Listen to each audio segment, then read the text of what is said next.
Hey everyone! Today in Steal a Brainrot on Roblox, I decided to try something a little different. I went ahead and opened 14 Taco Lucky blocks just to see what I could get. These blocks are always unpredictable, and that randomness is what makes them fun. I didn't really go in expecting anything crazy, but I wanted to take my time and go through all of them one by one, just to see what kind of items would pop out. The first few blocks were pretty calm, giving me some basic drops, but even those are satisfying to see. There's always the little pause before the block breaks, where you wonder what's about to appear. Even when it's something simple, that moment of suspense is what makes lucky blocks so addictive. I noticed as I kept going that some items felt a lot more common, while others stood out a bit more, and I started thinking about how random the system feels each time you open one.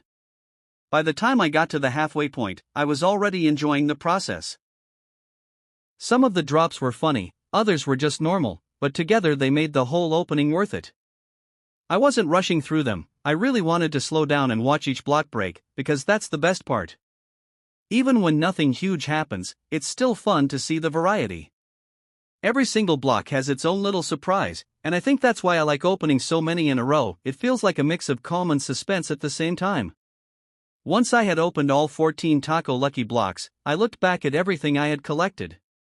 It wasn't the craziest set of rewards, but that's okay, because it was more about the experience than the outcome.